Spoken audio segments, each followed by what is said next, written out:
বিশ্বনবীর সিনা চাক হয়েছে, পৃথিবীর কোন নবীর সেটা হয় নাই। সুবহানাল্লাহ। দুইবার হয়েছে এটা বিশ্বনবীর জীবনে। হালিমাতুস সাদিয়ার বাড়িতে যখন দুধ পান করতে গিয়েছিল তখন হয়েছিল, আবার মেরাজের রাতে হয়েছিল। উম্মে হানির ঘর থেকে চলে সাইয়েদনা জিবরাইল বিশ্বনবীকে হাতিমে কাবায় শুইয়ে দিলেন। এরপর গলার নিচ থেকে শুরু করে নাভি পর্যন্ত বুকটা কেটে ফেললেন, বিশ্বনবীর হৃদয়টাকে বের করলেন, জামজামের পানি দিয়ে ধৌত করলেন, আবার পেটের ভেতরে হৃদয়টাকে ঢুকিয়ে দিলেন। দিস ইজ কল্ড শাক্কে সাদার। উর্দু ফার্সিতে বলে সিনা চাক, ইংরেজিতে বলে ওপেন হার্ট সার্জারি। সুবহানাল্লাহ পড়বেন না? আমাদের অনেকের ওপেন হার্ট সার্জারি হয় না, গলা থেকে নাভি পর্যন্ত কাটা, সেলাই করে দিলে আবার বাঁচে। এটা বিশ্বনবীর সিনা চাক থেকে আবিষ্কার হয়েছে। পড়েন আল্লাহু আকবার। যে সমস্ত সাহাবারা বিশ্বনবীকে খালি গায়ে দেখেছে, উদম গায়ে দেখেছে, তারা বর্ণনা করেছে দুইটা কাপড় মাঝখান দিয়ে সেলাই করলে যেমনি দাগ দেখা যায়, আমরা বিশ্বনবীর গলা থেকে নাভি পর্যন্ত এরকম সেলাইয়ের দাগ দেখতে পেয়েছি। শাক্কুস সাদার, special status of the last Messenger Muhammad সাল্লাল্লাহু। আর কোন নবীকে আল্লাহ এটা দেয় নাই। খুশি না বেজার? আবার উনি হলেন সাহিবুল মেরাজ। ওনার মেরাজ হয়েছে, আর কোন নবীর হয়েছে নাকি? কথা বলেন। বিশ্বনবীর হৃদয়টা বড় ভাঙা, কলিজার টুকরা স্ত্রী খাদিজা নাই, যাকে সবচেয়ে ভালোবাসতেন, সবচেয়ে প্যার করতেন, যাকে মাহাব্বাত করতেন। এবং সাইয়েদাতুনা খাদিজার জন্য বিশ্বনবী মা আয়েশাকে ধমকও দিয়েছেন। সাইয়েদাতুনা খাদিজার কথা যখন বিশ্বনবী বলে বেড়ায় মা আয়েশার কাছে, খাদিজার কথা বললে মা আয়েশা বলতেন, ও নবী, কোন জাহিলি যুগে এক বুড়ি মহিলার সাথে আপনার বিয়ে হয়েছিল, মরে গিয়েছে, কবরে শুয়ে আছে। ওই মহিলার পরে কত সুন্দরী সুন্দরী নারীরা আমরা আপনার ঘরে আসলাম, তারপরে ওই বুড়ির কথা আমাদেরকে বলেন কেন? ওই বুড়ির কথা শোনান কেন? বিশ্বনবী রেগে গেলেন। সাইয়েদাতুনা খাদিজাকে বুড়ি বলার কারণে বিশ্বনবী মা আয়েশার চোয়ালটা এইভাবে চেপে ধরেছে।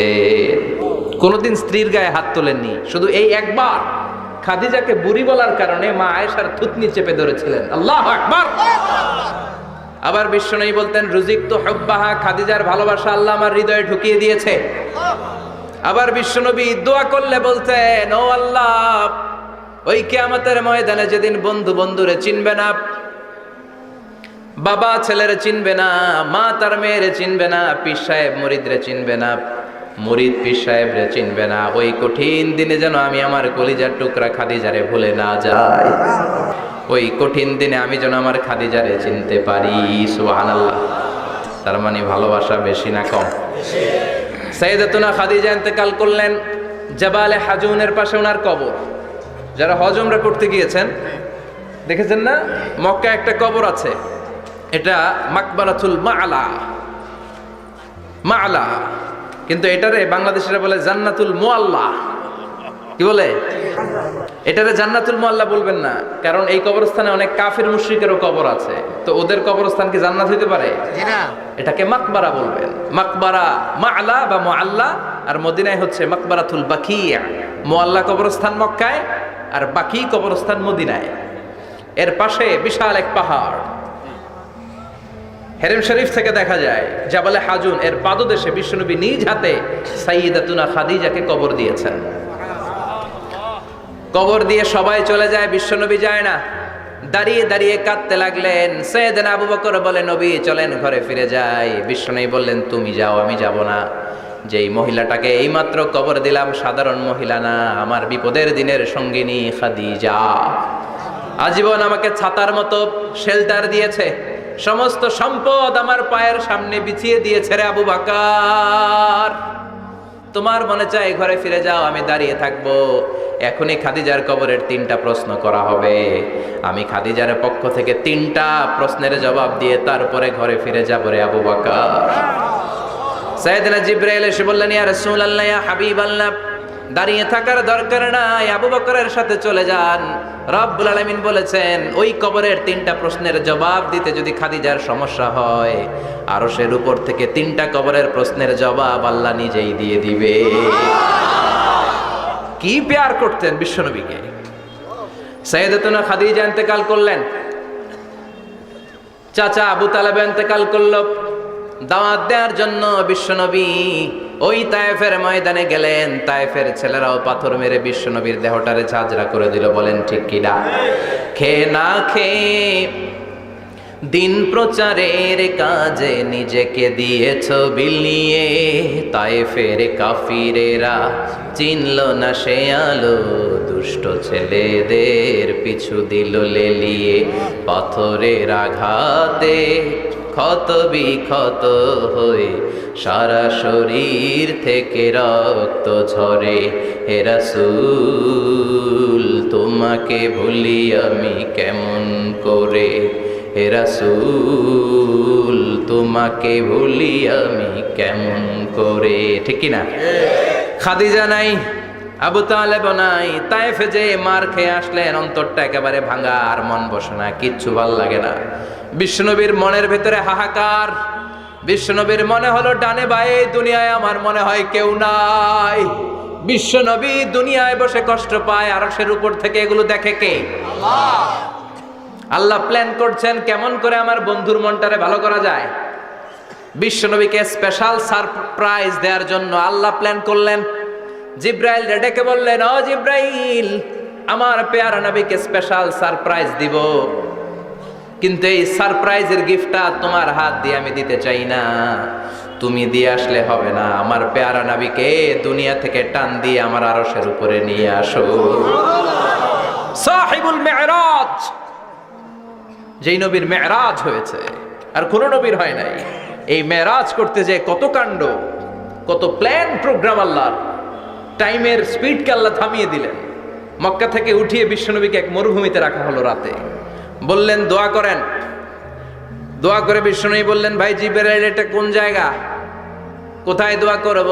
সাইয়েদনা জিব্রাইল বলেন, নবী কিছুদিন পরে এই জায়গায় আপনি হিজরত করে আসবেন, এই জায়গার নাম ইয়াসরিব, মদিনা। দোয়া করলেন। আবার সেখান থেকে তুলে এক পাহাড়ে রাখা হলো, নবী দোয়া করেন। দোয়া করে নবী বললেন, এটা কোন পাহাড়? অন্ধকার, আমি তো কিছু চিনি না। সাইয়েদনা জিব্রাইল বললেন, নবী এটা সাধারণ পাহাড় নয়, এই পাহাড়ের কথা আল্লাহ কোরআনে বলেছেন, এই পাহাড়ের কসম আল্লাহ কোরআনে খেয়েছেন। এই পাহাড়টা হলো আপনার ভাই মুসার পাহাড়, তুর পাহাড়। তুর পাহাড়ে তিনি দোয়া করলেন। কত কিছু করে বিশ্বনবীকে আল্লাহর আরশে নিয়ে যাওয়া হলো। সাহিবুল মেরাজ। বিশ্বনবী ছাড়া আর কোন নবীর কি এরকম মেরাজ হয়েছে? সবাই বলেন হয়েছে। এরপর উনি হলেন সাহিবুস শাফা, শাফাতের মালিক।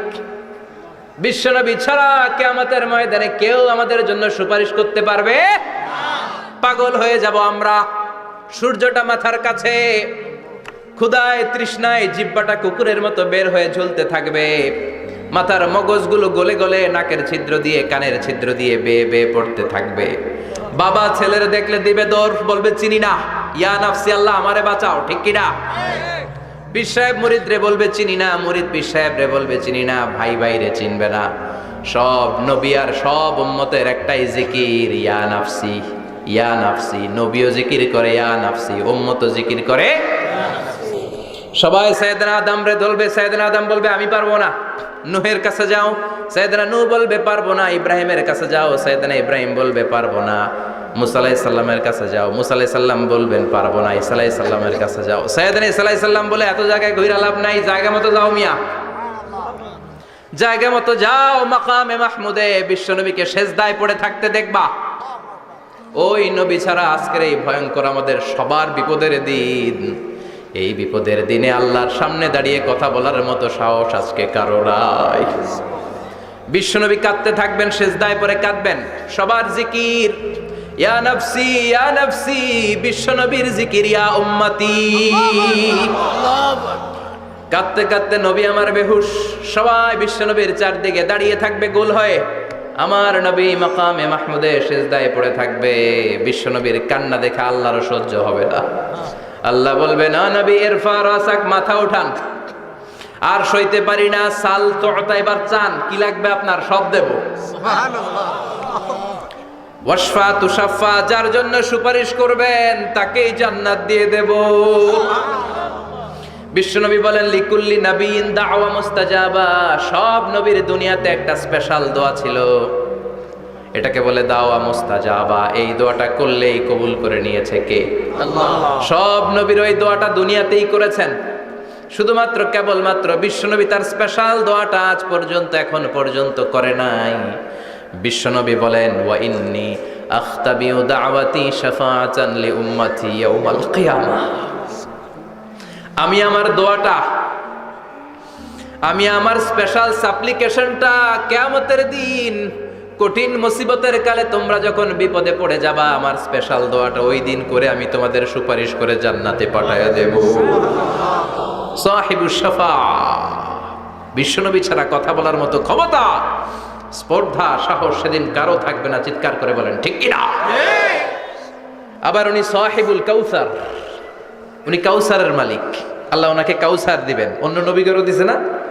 কথা বলে কাউসার দিয়েছে। কি মজার পানি, আহলা মিনাল আসাল, মধুর চাইতেও মিষ্টি, সুইটার দেন হানি, মধুর চাইতেও মিষ্টি, আব্রাদু মিনাস সালজ, বরফের চাইতেও ঠান্ডা, আবিয়াদু মিনাল লাবান, দুধের চাইতেও সাদা। এক ঢোক যে পান করবে আজীবনের জন্য তৃষ্ণা চলে যাবে। সুবহানাল্লাহ।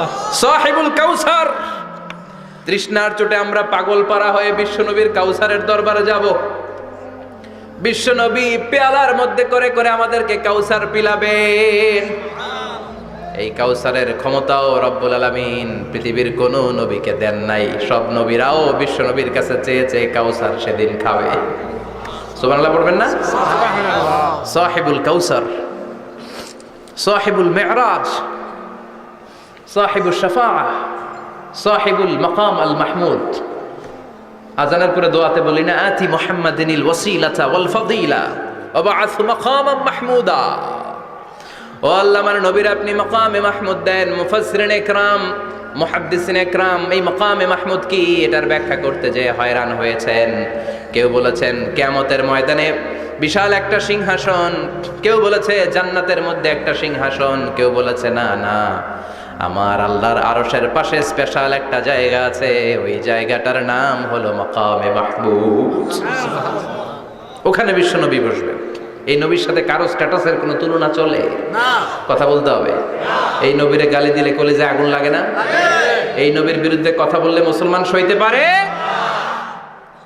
এমন স্ট্যাটাস আল্লাহ বানালেন, এত মর্যাদা আল্লাহ দিলেন, এত সম্মান দিলেন, গোটা বিশ্বের কোনো নবীরে দেয় নাই। আবার বিশ্বনবী বলতেন, নুসিরতু বির-রু'বি মাসিরাতা শাহর। আমাকে আল্লাহ ভয় দিয়ে সাহায্য করেছেন। আমি যেই জায়গায় দাঁড়িয়ে থাকি, আমার ডানে বায়ে সামনে পেছনে 1 মাসের জায়গা পর্যন্ত কোনো কাফির আমার সামনে আসতে পারে না ভয়ে। 1 মাসের জায়গা পর্যন্ত কোনো কাফির যদি দাঁড়ায় থাকে, বিশ্বনবীর জন্য ভয়ে তার কলিজায় ধুকধুকানি শুরু হয়ে যায়। ধরেন আমি উনারে ভয় পাই, কাছে আসলেই না ভয়, দূরে গেলে তো আমি পালোয়ান, ঠিক কিনা?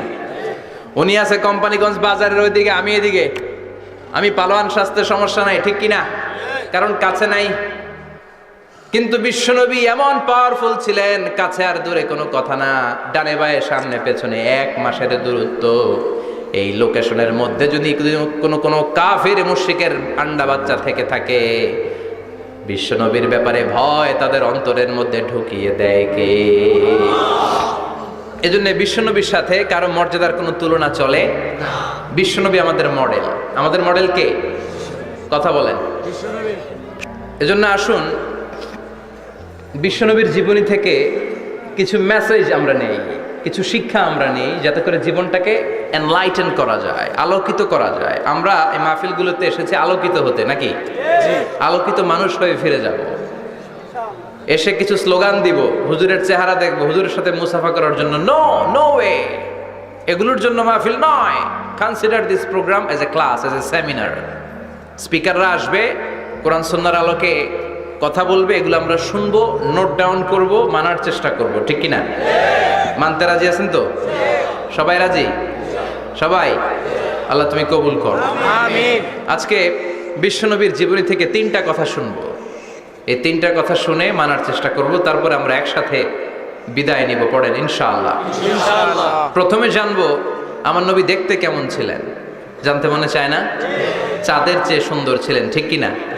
চাঁদের চেয়ে সুন্দর তুমি নবী আমার কমলিওয়ালা, চাঁদের চেয়ে সুন্দর তুমি নবী আমার কমলিওয়ালা, দু জাহানের বাদশাহ তুমি প্যারা নবী সাল্লে আলা, দু জাহানের বাদশাহ তুমি প্যারা নবী সাল্লে আলা, চাঁদের চেয়ে সুন্দর তুমি নবী আমার কমলিওয়ালা। ঠিক কিনা? আমরা হাদিসের আলোকে দেখার চেষ্টা করব আসলে তিনি কতটা সুন্দর ছিলেন। তাহলে প্রথমে শুনবো উনি দেখতে কেমন ছিলেন, তারপর শুনবো ওনার আচরণ কেমন ছিল। দেখতে কেমন ছিলেন মানে বাহিরটা কেমন, আর আচরণ মানে ভিতরটা কেমন। ঠিক কিনা? 3 নম্বরে আমরা শুনবো ওনার মেধা, বুদ্ধি, ইন্টেলেকচুয়াল ক্যাপাসিটি কেমন ছিল। কষ্ট হয়ে যাচ্ছে না তো? আলোচনা কঠিন মনে হচ্ছে? তাহলে প্রথমে শুনবো ফিজিক্যাল ক্যারেক্টারিস্টিক্স, তারপরে শুনবো বিহেভিয়ারিয়াল ক্যারেক্টারিস্টিক্স, অ্যান্ড ফাইনালি আমরা শুনবো ইন্টেলেকচুয়াল ক্যারেক্টারিস্টিক্স। প্রথমে শুনবো দেখতে কেমন, তারপরে শুনবো আচরণ কেমন, এরপরে শুনবো বুদ্ধি কেমন। পড়ান ইনশাআল্লাহ। ইনশাআল্লাহ। শুনতে রাজি আছেন তো? প্রথম পয়েন্টে আমরা শুনবো আমার নবী দেখতে কেমন ছিলেন। বিশ্বনবী ঈসা ইসলাম দেখতে অনেক সুঠাম একজন মানুষ ছিলেন, শক্তিশালী একজন পুরুষ ছিলেন, অসাধারণ একজন পার্সোনালিটি ছিলেন। ঠিক কিনা? উনি এত শক্তিশালী ছিলেন, বিশ্বনবী বলতেন আমার ডান হাতের ভেতরে আল্লাহ জান্নাতের 40 জনের শক্তি ঢুকিয়ে দিয়েছে। উনি মক্কার সবচেয়ে বড় কুস্তিগির রুকানাকে ধরে মাটিতে 3 বার আছাড় মেরেছেন।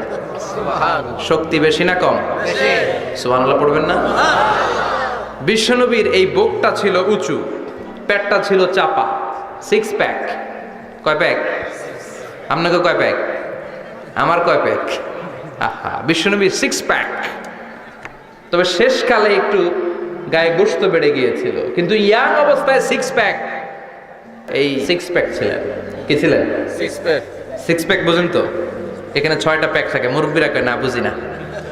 আচ্ছা, 6টা প্যাক মানে খুবই স্ট্রং, খুবই স্ট্রং ছিলেন। সুবহানাল্লাহ পড়েন। ওয়া কানা কাফফুহু আলিয়ানু মিনাদ দিবাজ। বিষ্ণুবীর হাত, এই হাতের তালু রেশমের কাপড়ের চেয়ে বেশি সফট ছিল। সুবহানাল্লাহ। Softer than silk, softer than silk. সিল্কের চাইতে বেশি সফট। সিল্কের কাপড় চিনেন না?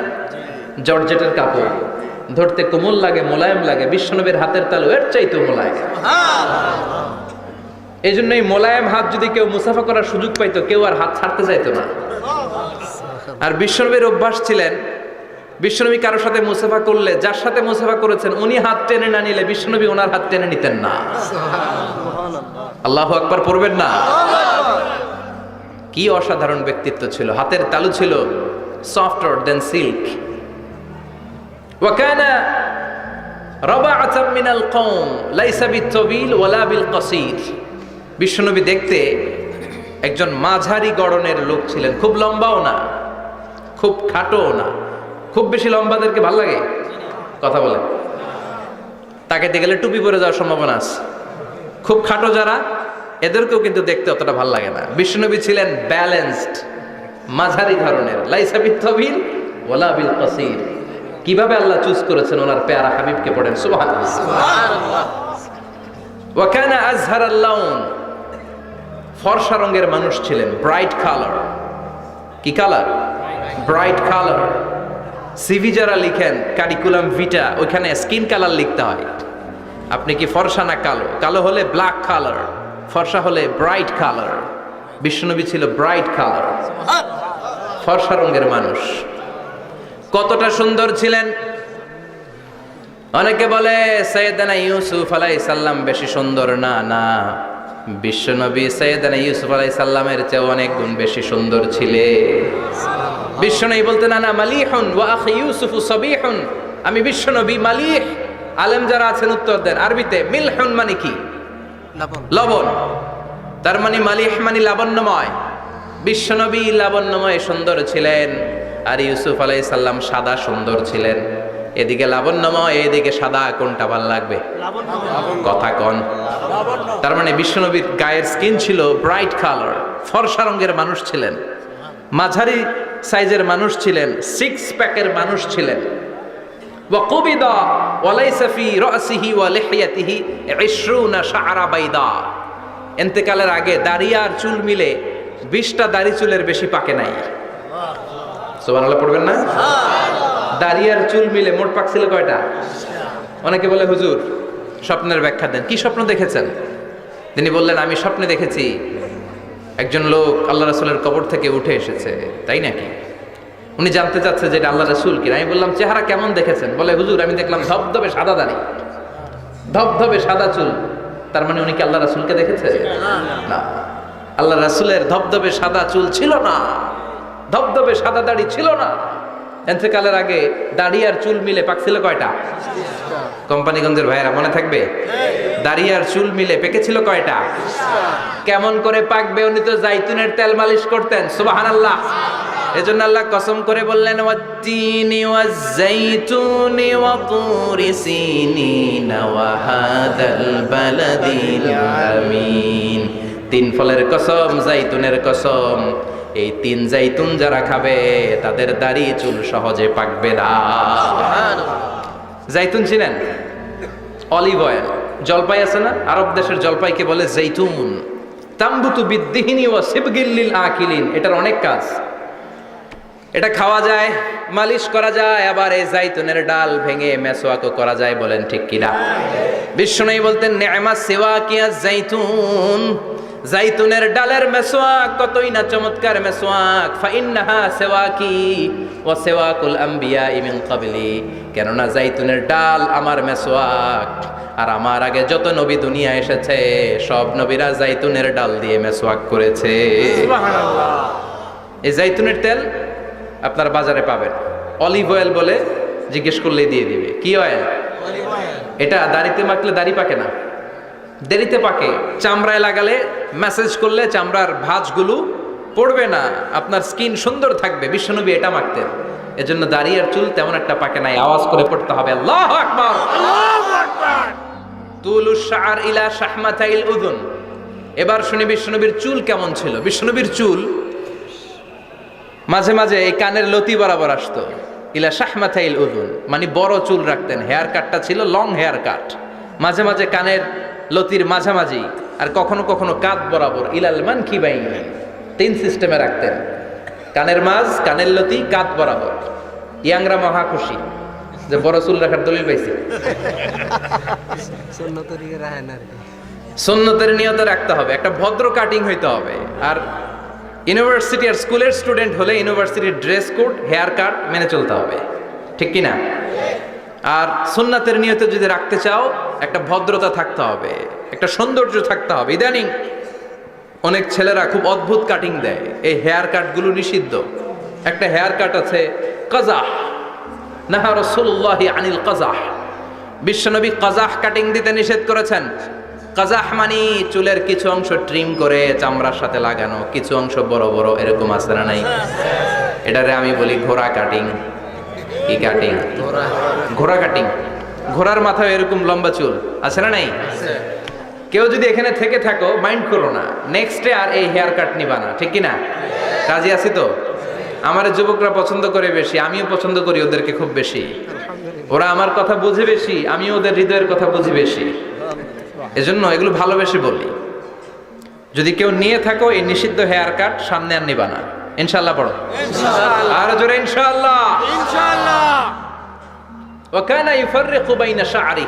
চুলের মাঝখানে বিশ্বনবী সিতি করতেন। আপনারা কাজী নজরুল ইসলামের ছবি দেখেছেন? জি। দেখবেন যে উনি মাঝখানে সিতি করতেন। বিশ্বনবী এভাবে মাঝখানে সিতি করে সিতির মাঝখানে আতর ঢেলে দিতেন। সুবহানাল্লাহ। কেন ঢেলে দিতেন? যেখানেই সেজদা দিতেন ওই জায়গায় আতরের ঘ্রাণে আমোদ হয়ে যেত। সুবহানাল্লাহ। আরিদুস সদর, বুকটা ছিল প্রশস্ত। ওয়া কানা বাইনা কাতিফাইহি খাতামুন নবুওয়া, আর পিঠের মধ্যে কাজিররিল হাজালা, কবুতরের ডিমের মতো একটা মাহরুন নবুওয়া ছিল। সুবহানাল্লাহ। উনি যে শেষ নবী, উনি যে প্রফেট, দ্য লাস্ট মেসেঞ্জার, এটা প্রমাণ আল্লাহ সিল মেরা দিছে। বাম দিকের কাঁধে, ডান দিকে না। কোন দিকে? সাহাবারা যারা এটা দেখেছেন তারা বলেছেন যে আমরা দেখেছি এর মধ্যে কিছু চুলও ছিল, একটু লালচে ছিল, একটু উঁচু ছিল। একদিন বিশ্বনবী বললেন, বান্দার কোনো হক আল্লাহ কোনোদিন ছেড়ে দেয় না। আল্লাহর হক আল্লাহ মাফ করে, বান্দার হকের মাফ নাই। যদিও আমি নবী, আমার উপর যদি কোনো হক থাকে বলো, আমি দিয়ে দেব। কোন সাহাবী দাঁড়ায় না। এক সাহাবী দাঁড়িয়ে বলল, নবী, যুদ্ধের ময়দানে চাবুক চালানোর সময়, লাঠি চালানোর সময় এক কাফেরকে মারতে যেয়ে আপনার লাঠির বাড়ি আমার পিঠের মধ্যে পড়েছে। আপনি যেহেতু এই কিসাসটা আদায় করতে চান, আপনার পিঠে আমি লাঠির বাড়ি মেরে এটারে শোধবোধ করে দিতে চাই। সাইয়েদনা ওমরে ফারুক হাতের জামা এরকম পড়তে শুরু করছে, আয় এদিকে আয়, তোরে শোধবোধ করাই। বিশ্বনবী বললেন, ওমর রাখো, এটা বান্দার হক, মিটাতে দাও। বিশ্বনবী বললেন, আসো তুমি এসে আমার পিঠে লাঠি দিয়ে চাবুক দিয়ে বাড়ি মারো। সাহাবী বলে, ও নবী, তখন দুর্ভিক্ষের সময়ের যুদ্ধ ছিল, আমাদের গায়ে জামা ছিল না। যখন আপনি আমার চাবুকটা পিঠের মধ্যে মেরেছেন, আমার পিঠে তখন জামা ছিল না। আপনি যদি যথা নিয়মে কিসাসটা আদায় করতে চান, আপনার জামাটা খুলেন, খালি পিঠের মধ্যে বাড়িটা মারিস। এবার ওমরে ফারুককে ধরে কে? এদিকে আয়, তোরে দেখাইতেছি। বিশ্বনবী বললেন, ওমর থামো, মারতে দাও। বিশ্বনবী উনার জুব্বাটা উপরের দিকে উঠালেন, পিঠের মধ্যে বাড়ি দেওয়ার জন্য ওই সাহাবীকে ডাকলেন। ওই সাহাবী বিশ্বনবীকে পিছন দিক থেকে জড়িয়ে ধরে ওই মোহরে নবুয়তের মধ্যে চুমু দিয়ে ফেলেছে। সাহাবী বললেন, নবী গো, এই নাটক করার জন্য আপনি আমারে মাফ করে দিয়েন। আপনি বিশ্বনবী, উদম গায়ে আপনারে দেখা যায় না, খালি গায়ে আপনারে দেখা যায় না। শুনেছি আপনার পিঠের মধ্যে মোহরে নবুয়ত আছে। অনেক দিনের সাধনা, জল্পনা কল্পনা, আপনার মোহরে নবুয়তে আমার ঠোঁটটা আমি লাগাবো। আপনার মোহরে নবুয়তের মধ্যে আমার ঠোঁটটা লাগে, আমার ঠোঁটটারে আমি জাহান্নাম থেকে পরিত্রাণ করাবো। এজন্য প্ল্যান প্রোগ্রাম করে এতক্ষণ আপনার জামাটা খুলতে বলেছি। আপনার উপরে আমার কোনো হক নাই। আমার আব্বা মা, আমার সম্পদ, আমার জীবন আপনার জন্য কোরবান গো নবী। বিশ্বনবীর পিঠে বাম দিকে খাতামুন নবুয়া ছিল, মাহরে নবুয়া। কোন বর্ণনা এসেছে উনি এই মাহরে নবুয়া দিয়ে পিছন দিকে দেখতেন। বিশ্বনবী যখন নামাজ পড়তেন উনি বলতেন, ইস্তাকিমু আ'তাদিলু ইয়ারহামুকুমুল্লাহ, কাতার সোজা করো, ফাঁকা জায়গা বন্ধ করে দাও, কারণ আমি সামনে যেমনি দেখি পেছনেও তেমনি দেখি। অনেকে বলেন বিশ্বনবী পেছনে দেখতেন এই মাহরে নবুয়তের জায়গাটা দিয়ে। এটা ছিল বিশ্বনবীর behind CC camera, behind close circuit camera. আল্লাহু আকবার। বিশ্বনবী ছাড়া কোন নবীর পিঠে এরকম মাহরে নবুয়া ছিল নাকি? কথা বলেন। এজন্য ওই নবীরে গালি দিলে সহ্য হয়? কথা বলেন, সহ্য হয়? আবিয়াদুল ইবতাইন, বগল ছিল শুভ্র সাদা। আমাদের বগল কি সাদা? দুর্গন্ধ, কুৎসিত, কালো, তাই না? বিশ্বনবীরটা কালো? কথা কন, শুভ্র সাদা। আমরা দোয়া করি এভাবে। বিশ্বনবী মাঝে মাঝে দোয়া করতে করতে বৃষ্টির জন্য যখন দোয়া চাইতেন, আরাফার ময়দানে যখন দোয়া চাইতেন, দোয়া করতে করতে হাতটারে উপরের দিকে করতেন। সবাই এরকম হাত তোলেন, সবাই হাত তোলেন। বিশ্বনবী মাঝে মাঝে আবেগের চোটে এইখান থেকে হাতটা এই জায়গায় নিয়ে যেতেন। সুবহানাল্লাহ। বিশ্বনবী যখন হাত আবেগের চোটে উপরের দিকে উঠাতেন, বিশ্বনবীর বগল দেখা যেত। সাহাবারা বলতেন, হাত্তা ইয়ারা বায়াদু ইবতাইহি, এই সুযোগে আমরা দেখতাম ওনার বগলটা ধবধবে সাদা, কোনো দাগ ছিল না। মুস্তাওয়াল জাবিন, প্রশস্ত ললাট ছিল। আসাম্মুল আনফ, খাড়া নাক ছিল। বিশ্বনবীর নাক কিন্তু বোচা ছিল না। এরকম চারটা নাকরে আপনারা কোম্পানিগঞ্জে কি বলেন? চাকমা, কি নাক? হ্যাঁ, বুসা, নাক বুসা বা বোচা। বিশ্বনবীর নাক এই চাকমা স্টাইলে নাক ছিল না, খাড়া ছিল, খাড়া নাক ছিল। সুবহানাল্লাহ পড়ো। মুফাল্লিজুল আসনান, দাঁতগুলো ছিল পরিপাটি। বিশ্বনবীর দাঁতের দিকে তাকালে, বিশ্বনবীর হাসির দিকে তাকালে মনে হতো হাসিতে যেন মুক্তা ঝরে। বিশ্বনবী দেখতে কেমন ছিল আন্দাজ পাচ্ছেন না মোটামুটি? এই চমৎকার দেহটা নিয়ে যখন আয়নার সামনে দাঁড়াতেন, বিশ্বনবী জোস জোস পোজ দিতেন না। এখনকার ছেলেপেলেরা বলে আয়নার সামনে দাঁড়াইয়া দেই জোস জোস পোজ, আচ্ছা না নাই? বিশ্বনবী জোস জোস পোজ দিতেন না। বিশ্বনবী আয়নার সামনে দাঁড়িয়ে বলতেন, আল্লাহুম্মা হাসানতা খালকি ফাহসিন খুলুকি। ও আল্লাহ, আমার চেহারাটা যেমনি আপনি সুন্দর বানিয়েছেন, আমার হৃদয়টারেও সুন্দর করে দেন। What a attitude, what an attitude! কি অ্যাটিটিউড ছিল ওনার! আমরা আয়নার সামনে সেজে পড়ে দাঁড়াইলে চুলকে সাইজ করি, পাং করি, স্টাইল করে ডিজাইন করি। বিশ্বনবী সুন্দর চেহারাটা নিয়ে যখন আয়নার সামনে দাঁড়াতেন বলতেন, আল্লাহ আমার চেহারাটা যেমনি সাদা, হৃদয়টারেও সাদা করে দেন। কিছু মানুষ আছে চেহারা সাদা, হৃদয় কালো, আছে না নাই? কিছু মানুষ আছে চেহারাটা কুচকুচে কালো, অন্তরটা সাদা, এমন মানুষও আছে না নাই? বিশ্বনবীর ভেতরও সাদা, বাহিরও সাদা। সুবহানাল্লাহ, সুবহানাল্লাহ। আর এই সুন্দর সাদা দেহ নিয়ে আয়নায় দাঁড়িয়ে পড়তেন, আল্লাহ চেহারা যেমনি সুন্দর, চরিত্রটাও সুন্দর করে দেয়। এজন্য আয়নার সামনে দাঁড়িয়ে এই দোয়ার দরকার আছে না নাই? পড়তে রাজি আছেন? মনে থাকবে না মাহফিল শেষ ভুলে যাবেন? মনে থাকবে? আয়নার সামনে আপনি যখন দাঁড়াবেন, আপনার স্ত্রী যখন দাঁড়াবে, আপনার বাচ্চারা যখন দাঁড়াবে, বলে দিবেন, বাবা আয়নার সামনে দাঁড়ানোর দোয়া পড়ো। কত অসাধারণ দোয়া! পড়েন আওয়াজ করে আমার সাথে, আল্লাহুম্মা হাসানতা খালকি ফাআহসিন খুলুকি, আল্লাহুম্মা হাসানতা খালকি ফাআহসিন খুলুকি। এর মানে আল্লাহ আমার চেহারাটা করেছো সুন্দর, আমার আচরণ, আমার চরিত্রটাও সুন্দর করে দাও। চিৎকার করে পড়েন আমিন। বিশ্বনবীর 11 জন বউ ছিল, 2 জন দাসী ছিল। তো মাঝে মাঝে বিবিরা বিশ্বনবীরে ধরতো, নবী আমাদের এইটা লাগবে, ওইটা লাগবে, এইটা নাই, ওইটা নাই। বিশ্বনবীকে আমার কাছে কিচ্ছু নাই, থাকলে থাকো, নাইলে যা। এখন বউরাও ছাড়ে না, নবীও দিতে পারে না। নবী রহমতের নবী, কখনো বিবিদের গায়ে হাত তোলে না। ওনার পুরো জীবনে শুধু একজন বিবির থুতনির মধ্যে এইভাবে চেপে ধরেছিলেন, আদর করতেন বেশি, তারই ধরছিলেন, আয়েশা। সুবহানাল্লাহ পড়ুন।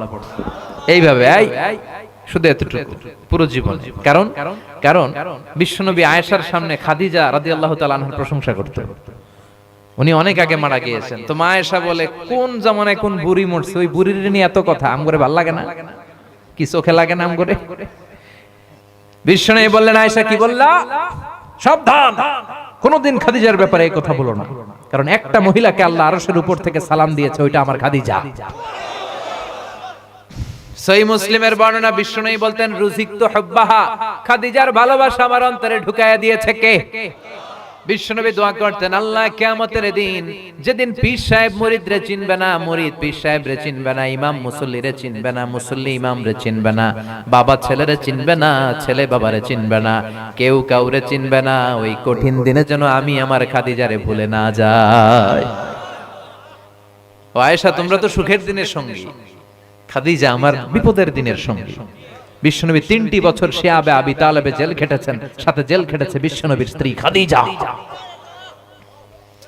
তো স্ত্রীরা বিশ্বনবীরে ধরলো সবাই, নবী আমগো এটা নাই, ওইটা নাই, এটা লাগবে, ওইটা লাগবে। বিশ্বনবীকে আমার কাছে কিচ্ছু নাই।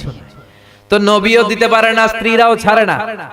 নবী তো রহমতের নবী, ওমা আরসালনাকা ইল্লা I have sent you as a mercy for the entire universe. নবী হে, আমি গোটা বিশ্বের জন্য আপনারা রহমত করে পাঠিয়েছি। বিশ্বনবী মায়ার নবী, দয়ার নবী, কিচ্ছু বলতে পারে না, স্ত্রীরাও ছাড়ে না। স্ত্রীরা বলে এটা লাগবে, ওইটা লাগবে। তো এরকম চলতেছে। ইন দ্য মিন টাইম কে যেন দরজার বাইরে থেকে সালাম দিল, আসসালামু আলাইকুম ওয়া রাহমাতুল্লাহ। বিশ্বনবী টের পেলেন এই সালামটা আর কারণ না, এটা আমার ওমরের সালাম। কার সালাম? বিশ্বনবী সালামের উত্তর দিলেন, ওইদিকে তাকিয়ে, ওয়া আলাইকুমুস সালাম।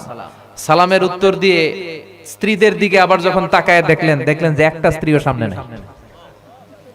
ওদিকে তাকায় ওয়ালাইকুম আসসালাম, এদিকে তাকায় দেখে কেউ নাই। এতক্ষণ সব বিবিরা বসা ছিল, মুহূর্তে সব দৌড়।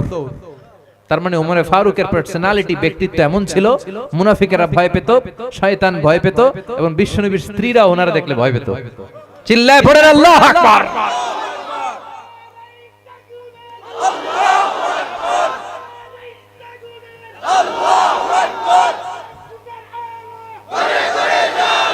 আল্লাহ বললেন, মুসা 2টা গ্লাস নাও, 2টা গ্লাসের মধ্যে পানি ভরো, আর তুর পাহাড়ের উপরে যেয়ে দাঁড়াও। ঘটনা মনে আছে? ভুলে গেছেন মনে হয়।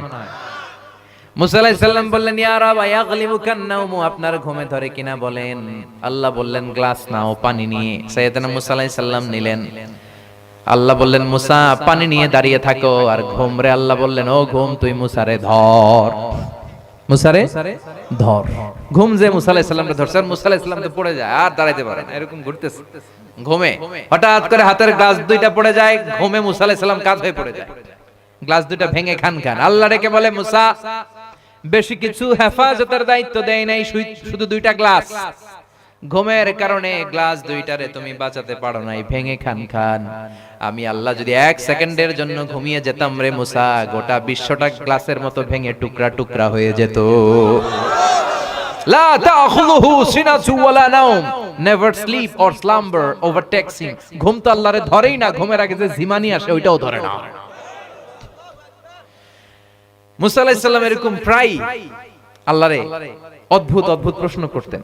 তো এখন যে প্রশ্নটা শোনাবো এটা সহিহ ইবনে হিব্বান আর মুস্তাদরাকে হাকিমে এসেছে, বর্ণনাকারী সাইয়েদনা আবু সাঈদ আল খুদরি বিশ্বনবী বললেন, সাইয়েদনা মুসা আলাইহিস সালাম আল্লাহরে বললেন, ইয়া রাব্বি আল্লিমনি যিকরান ওয়া কালিমাতান আদউ বি। আল্লাহ, ও আল্লাহ, তুমি এমন একটা জিকির আমারে শিক্ষা দাও যে জিকিরটা দিয়ে আমি তোমার জিকির করব, এই জিকির আর কেউ জানবে না, খালি জানবা তুমি আর আমি। সুবহানাল্লাহ কইতে পারলেন না? আল্লাহ বলে, মুসা তুমি পড়ো লা ইলাহা ইল্লাল্লাহ। মুসা আলাইহিস সালাম বললেন, আল্লাহ জিগাইলাম কি, কইলেন কি? আমি তো চাইছি এক্সক্লুসিভ, যেটা আমি ছাড়া আপনি ছাড়া কেউ জানবে না। লা ইলাহাতে তো জাতীয় কালিমা, তো ইন্টারন্যাশনাল, সবার মুখে মুখে আছে না নাই?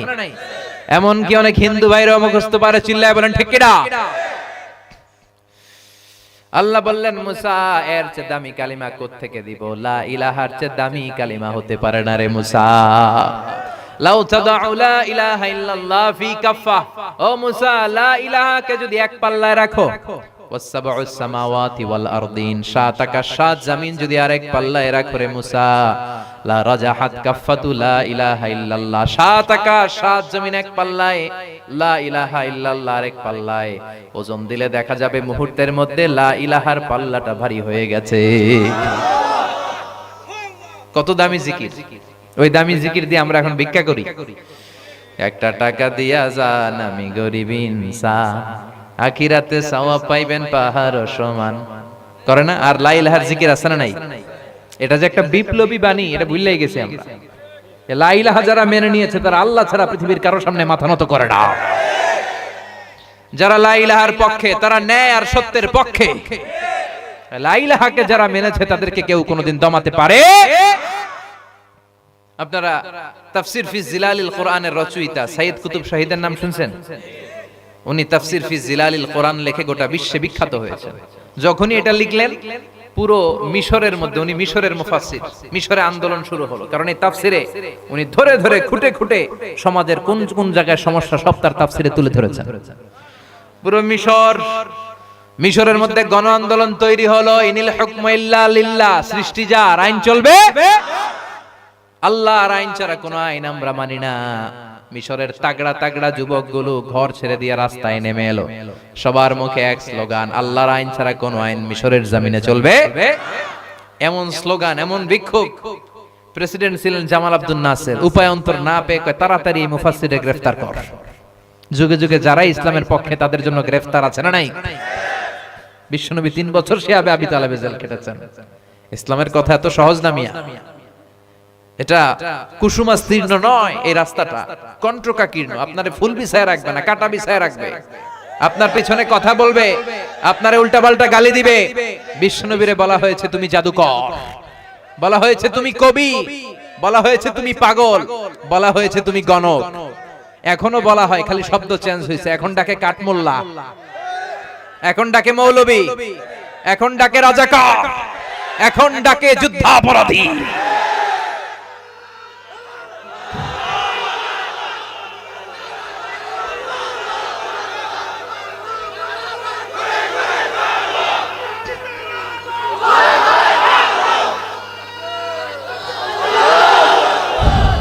ইসলামের পক্ষে কথা বললেই আপনার এরকম গালিমন্দ শুনতে হবে। আমরা শুনতে রাজি আছি না নাই? আপনি কথা বললে আপনাকে ঝুঁকি নিয়ে কথা বলতে হবে। আমরা দুনিয়ার কোন রক্ত চক্ষুরে ভয় পাই না, চিল্লা এখন ঠিক কিনা? ইমানের দাবি হচ্ছে ভয় পাবো একজনকে, তিনি কে? জামাল আব্দুল নাসের উপায় অন্তর না পেয়ে কয় মুফাসসিররা জেলে ভরার পরে বিক্ষোভে পুরো মিশর ফেটে পড়ল। এবার জামাল আব্দুল নাসের কয় না, জেলে বললে লাভ হবে না, ওটারে ফাঁসি দে। ফাঁসি দেয়। সাইয়েদ কুতুব শাহিদের ফাঁসির রায় হলো কোর্টে, ফাঁসি দেয়া হবে। পুরো মিশরে আন্দোলন, সব আন্দোলনকে থামিয়ে উনি ফাঁসি কার্যকর করবেন। ফাঁসি হতে আর 1 ঘন্টা বাকি। কয় ঘন্টা? কারা কর্তৃপক্ষের নিয়ম অনুযায়ী যাকে ফাঁসি দেয়া হয় তাকে কারাগারের ইমাম সাহেব এসে তওবা পড়ায় আর লা ইলাহা পড়ায়। এই যে লা ইলাহার ওয়াজ করতেছে, আফদালুয যিকরি লা ইলাহা ইল্লাল্লাহ। তো 1 ঘন্টা আগে জেলখানার ইমাম এসে সাইয়েদ কুতুব শাহিদরে বলে, সাইয়েদ কুতুব শাহিদ, আমি তওবা পড়াইতে আসছি, তওবা পড়েন আর আপনি আমার সাথে সাথে পড়েন লা ইলাহা ইল্লাল্লাহ। সাইয়েদ কুতুব শাহিদ বলে, তুমি আমারে তওবা পড়াতে এসো না, তুমি আমারে কালিমা শিখাইও না, আমি কালিমা খুব ভালো করে জানি। যে কালিমা পড়ানোর কারণে সরকার তোমারে বেতন দেয়, ওই কালিমার ব্যাখ্যা করার কারণে সরকার আমারে ফাঁসি দেয়। তুমি কালিমার কথা কও, তোমার দেয় টাকার বান্ডিল, আমি কালিমার কথা বললে আমার দেয় ফাঁসি। তার মানে তোর কালেমা আমার কালিমা এক কালিমা না, 2 কালেমায় পার্থক্য আছে রে নেই? এই কালিমা লা ইলাহা ইল্লাল্লাহ এটা ভিক্ষার জিকির নয়, এটা বিপ্লবী বাণী। এই বাণী নিয়ে যদি মুসলমান সামনে আগায়, পৃথিবীর কোন শক্তি মুসলমানরা থামাতে পারে না, অসম্ভব। এটার মধ্যে এমন শক্তি আছে, এটার মধ্যে এমন সম্ভাবনা আছে, এই সম্ভাবনাকে যদি মুসলমানরা মেলে ধরতে পারে, গোটা বিশ্বে মুসলমানরা হয়ে যাবে সুপার পাওয়ার। এই কালেমার পতাকা সংসদ ভবনে পতপত করে উড়বে, আমরা চাই কি চাই না? আমাদের সেনাবাহিনীর ক্যান্টনমেন্ট গুলাতে এই কালেমার পতাকা শোভা পাবে, আমরা চাই কি চাই না? আমাদের আদালত গুলাতে ওই লা ইলাহা ঝুলবে, আমরা চাই কি চাই না? এটা আমাদের স্বপ্ন। কথা বলেন।